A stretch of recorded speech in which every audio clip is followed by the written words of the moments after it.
Ok, familia, aquí estamos otra vez. Agradecidos porque me permiten entrar en su hogar nuevamente.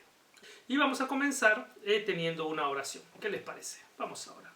Querido Dios y amante Padre, te rogamos tu dirección y tu presencia en este hogar para que tú puedas instruirnos a través de tu Santo Espíritu y podamos entender las palabras que están escritas en tu Biblia, oh Dios, y podamos aprender a observar y a poder saber cuándo es que tú vas a cumplir la promesa de regresar por segunda vez a esta tierra, oh Dios.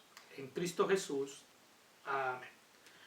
Ok, hoy vamos a estudiar lo que la Biblia enseña acerca de las señales que van a establecer la venida de nuestro Señor Jesucristo. Y la primera pregunta es, ¿qué preguntaron los discípulos a Jesús? Vamos a ver lo que los discípulos le preguntaron a Jesús en el libro de Mateo, en el capítulo 24. En el capítulo 24, el versículo 3. Capítulo 24, versículo 3 del libro de Mateo dice así. Y estando él sentado en el monte de los olivos, los discípulos se le acercaron aparte diciendo, dinos, ¿cuándo serán estas cosas y qué señal habrá de tu venida y del fin del mundo? Entonces, ¿qué preguntaron los discípulos? Sencillo. Ellos tenían la misma preocupación que tenemos todos nosotros. ¿Cuándo serán estas cosas? ¿Qué señales habrá de la venida de Jesús? Esa fue la pregunta que ellos hicieron. ¿Cuándo vendría Él por segunda vez? ¿Y qué señales habrían a nuestro alrededor para poder saber qué tan cerca o qué tan lejos Él está? Así que la segunda pregunta es, ¿se sabe la fecha del regreso de Jesús? Durante la historia el ser humano ha puesto fechas. Siempre ha establecido fechas en las cuales el Señor Jesús debería aparecer en las nubes de los cielos. Sin embargo, la pregunta es, ¿se sabe la fecha del regreso de Jesús? En el mismo libro de Mateo, en el capítulo 24, ahora vamos a leer el versículo 36, capítulo 24, versículo 36 del libro de Mateo, y dice así, pero el día y la hora nadie sabe, ni aun los ángeles de los cielos, sino solo mi Padre, dice el Señor. Así que el día y la hora nadie lo sabe. El ser humano, por la necesidad de poder saber cuándo va a venir Jesús, generalmente pone fechas. Diferentes denominaciones, diferentes religiones, diferentes estudiosos de la Biblia han tratado de establecer fechas para poder decirle al mundo exactamente cuándo va a venir Jesús. Pero la Biblia es clara cuando dice en el libro de Mateo, en el capítulo 24, versículo 36, pero el día y la hora nadie sabe. Nadie, ni aun los ángeles del cielo, dice la palabra de Dios, que lo saben. Solo Dios lo sabe. Así que la respuesta a la pregunta es nadie. ¿Se sabe la fecha del regreso de Jesús? No, no se sabe la fecha. Realmente nadie, ningún ser humano puede decir la fecha exacta y la hora en que Jesús va a venir. Si alguna vez alguien te dice que Jesús va a venir en X día, a X hora, no le creas. Porque la Biblia dice que nadie lo sabe. Ahora, porque la Biblia dice que nadie lo sabe, entonces, ¿estamos en tinieblas respecto a la venida de Jesús? ¿Estamos entonces condenados a no saber nada acerca del regreso de Jesús? Bueno, en el libro de Primera de Tesalonicenses,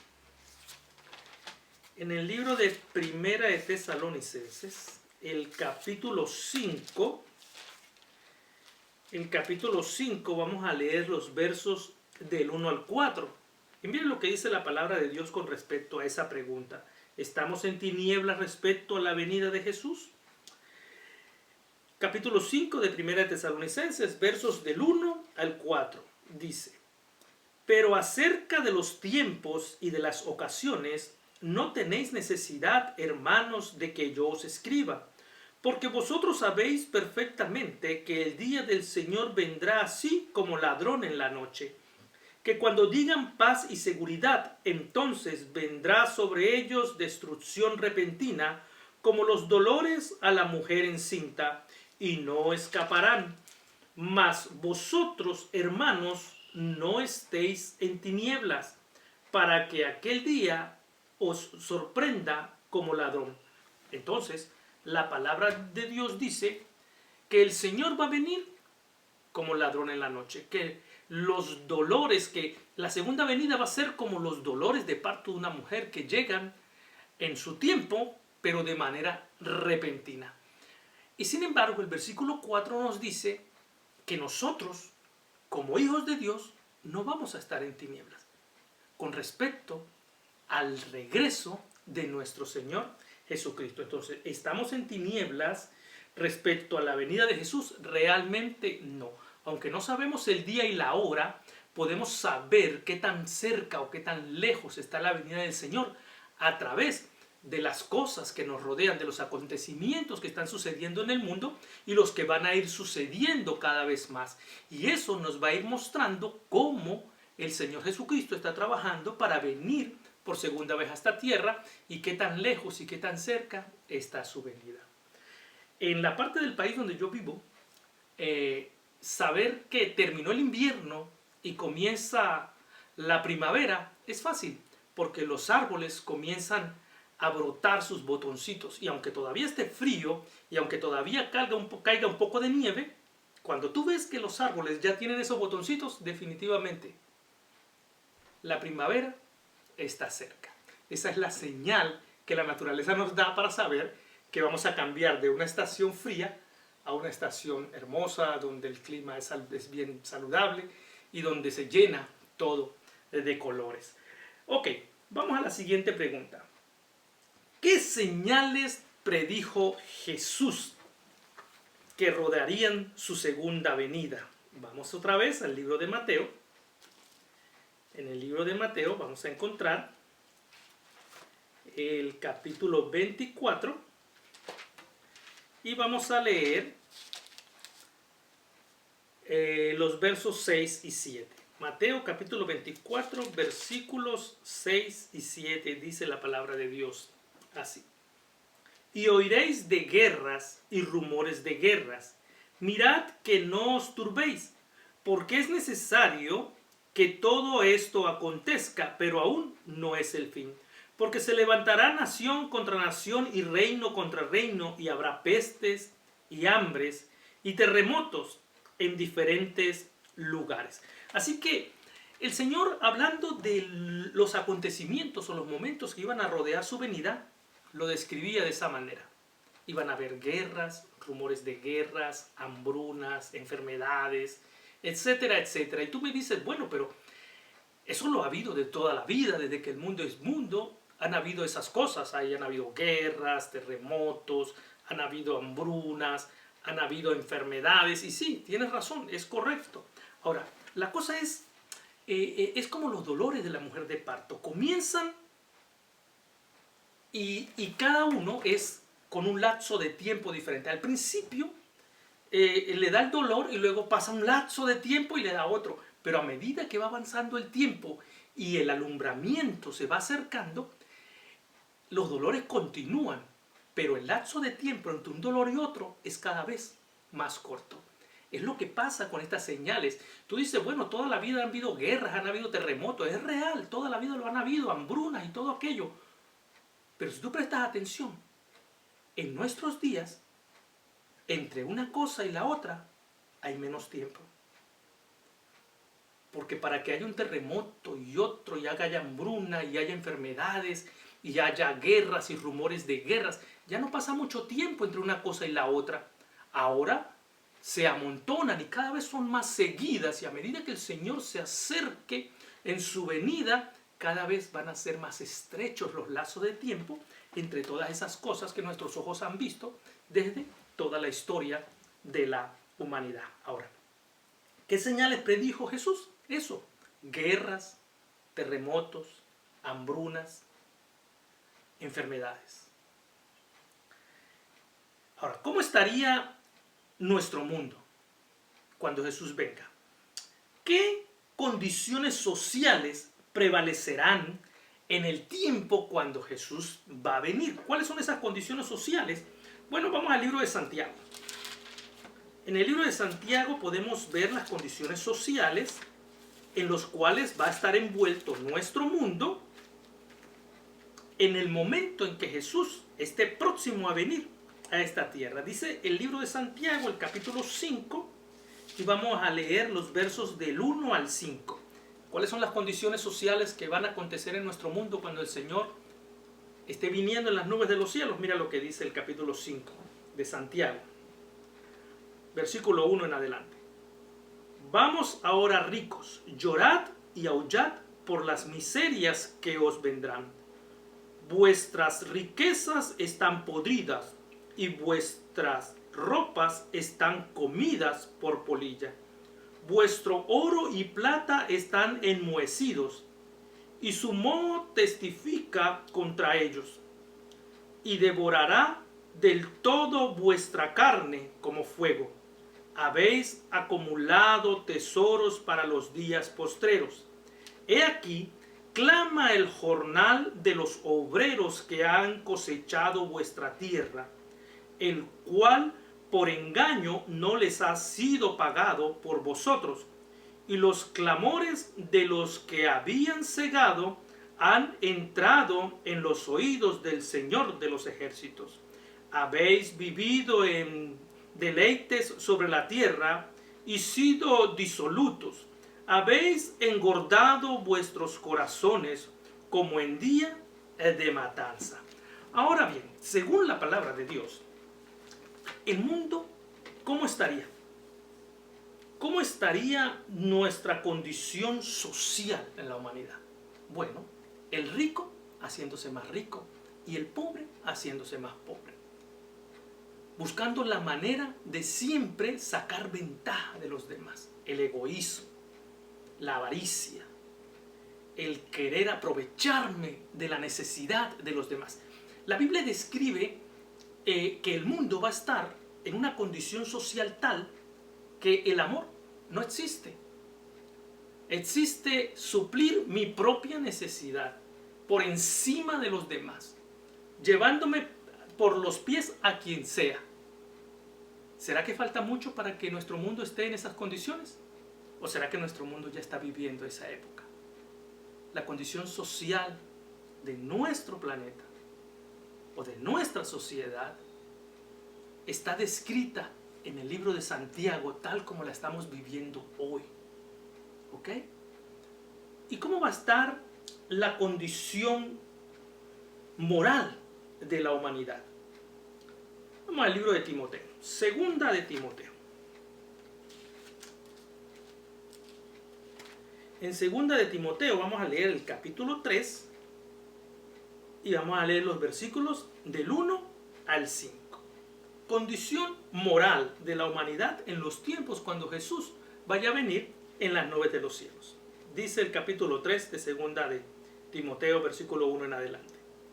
También debes saber esto, que en los postreros días vendrán tiempos peligrosos, porque habrá hombres amadores de sí mismos, avaros, vanagloriosos, soberbios, blasfemos, desobedientes a los padres, ingratos, impíos, sin afecto natural, implacables, calumniadores, intemperantes, crueles, aborrecedores de lo bueno. Y dice el versículo 4, traidores, impetuosos, infatuados, amadores de los deleites más que de Dios. Y termina el versículo 5 diciendo que tendrán apariencia de piedad, pero negarán la eficacia de ella.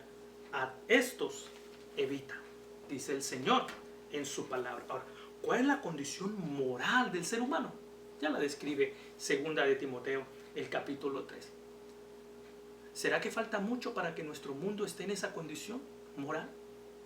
Donde no haya amor, no haya distinción, donde nos quitemos la vida los unos con otros sin tener ningún tipo de temor.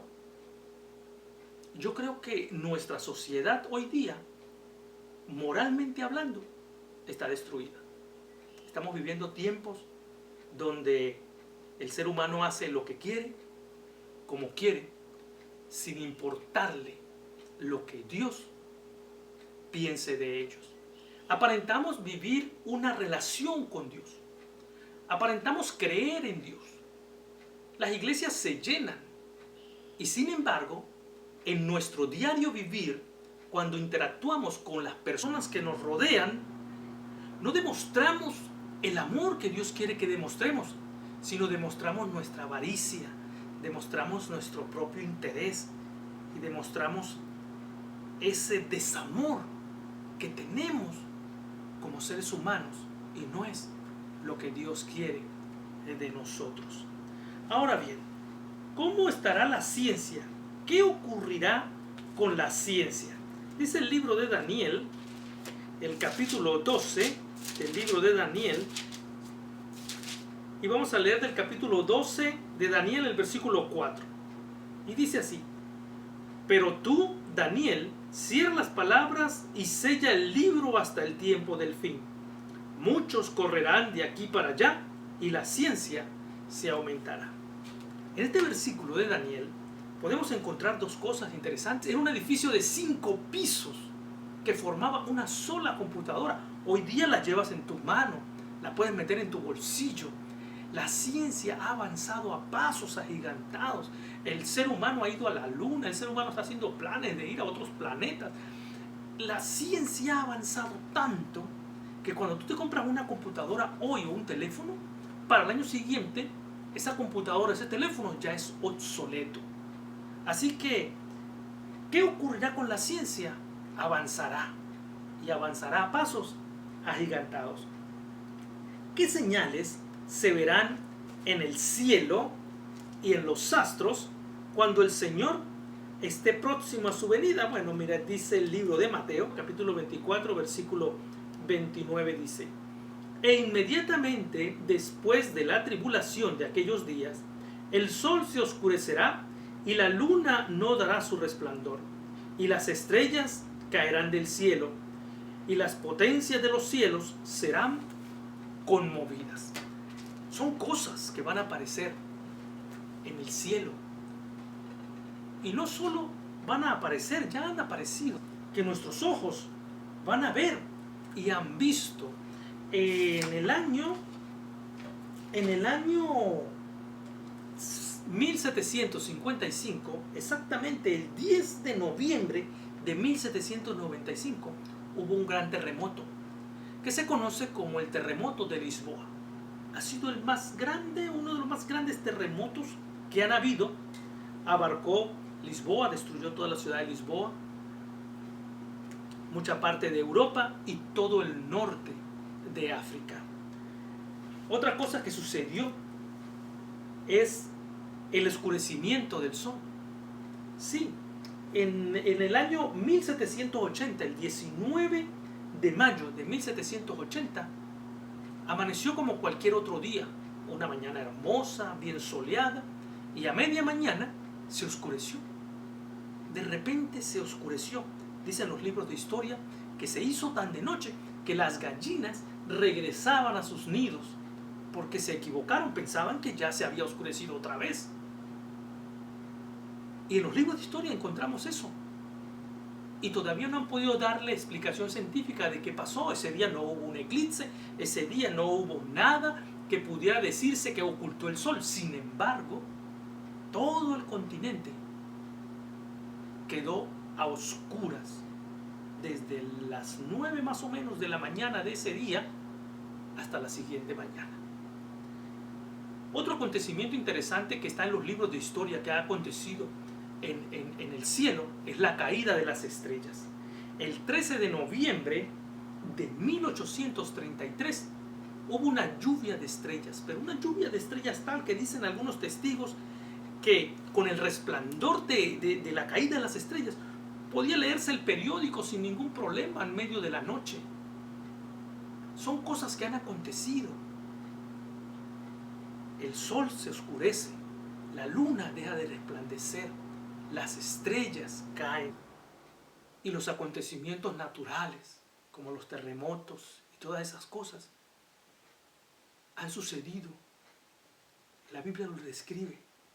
Pero llegará un momento en el futuro en que esas cosas que hemos visto en el pasado, que han sucedido en lugares pequeños, van a volver a suceder, pero de una manera más grande, donde mucha parte de la humanidad lo va a ver y va a formar parte de esos acontecimientos. Ahora bien, ¿qué decisión vas a tomar con lo que estudiamos hoy? Yo siempre te he dicho que cuando uno aprende cosas nuevas, tiene la responsabilidad de tener que decidir qué vamos a hacer con eso que aprendí. Si lo voy a poner en práctica o no, si lo voy a atesorar o no. Pero la Biblia te aconseja lo siguiente a la hora de que vayas a decidir para que puedas tomar la decisión correcta. Y el primer consejo está en el libro de Lucas. Vamos al libro de Lucas, el capítulo 21 del libro de Lucas, y vamos a leer los versos 28 al 31. Libro de Lucas, capítulo 21, versículos 28 al 31, dice así: Cuando estas cosas comiencen a suceder, erguíos y levantad vuestra cabeza, porque vuestra redención está cerca. Versículo 29. También le dijo una parábola: mirad la higuera y todos los árboles, cuando ya brotan, viéndolo, sabéis por vosotros mismos que el verano está cerca. Y dice el versículo 31, así también vosotros, cuando veáis que sucedan estas cosas, sabed que está cerca el reino de Dios. ¿Cuáles cosas? Las cosas que hemos hablado hoy. Lo que has aprendido hoy, que va a acontecer alrededor de la segunda venida de nuestro Señor Jesucristo. El mundo en guerras, rumores de guerras, hambrunas, enfermedades, la sociedad está completamente destruida, la moralidad del ser humano no existe. Esas cosas, cuando tus ojos lo vean, entonces erguíos, porque el reino de Dios está cerca. Estar atentos a las señales que te rodean es el consejo de Dios. Y el siguiente consejo está en el libro de Mateo, en el capítulo 24 del libro de Mateo, y vamos a leer los versos del 42 al 44, y dice así: Velad pues, porque no sabéis a qué hora ha de venir vuestro Señor. Pero sabed esto, que si el padre de familia supiese a qué hora el ladrón habría de venir, velaría y no dejaría minar su casa. Por tanto, también vosotros estad preparados, porque el Hijo del Hombre vendrá a la hora que no pensáis. El segundo consejo es velar y estar preparado, para que cuando acontezca ese evento, entonces tú y tu familia puedan estar listos para que el Señor pueda llevarlos y vivir en un mundo como el que ha prometido el Señor. Un mundo sin dolor, un mundo sin muerte, un mundo sin enfermedades, donde ya más nunca nos vamos a separar nuestros seres queridos, y allí vamos a vivir con Cristo por la eternidad. ¿Qué vas a decidir? No lo sé. Eso solo lo decides tú. A través de los consejos que Dios te ha dado, esperamos que puedas tomar la decisión correcta. Te voy a hacer una pregunta y, como siempre, tú la vas a contestar de acuerdo a tus decisiones. ¿Crees que Jesús vendrá muy pronto? Amén. Yo creo que el Señor va a aparecer a la luz de los cielos muy pronto. ¿Estarías dispuesto a prepararte para estar listo e ir con Jesús a la tierra nueva, esa tierra que Él te ha prometido? Esperemos que sí. Esperemos que puedas atesorar esa promesa. Esperemos que puedas prepararte, no solo tú, sino tu familia, para que cuando ese acontecimiento suceda, entonces tú y tu familia puedan gozar de las promesas que el Señor ha hecho para ti. Gracias. Que Dios te bendiga.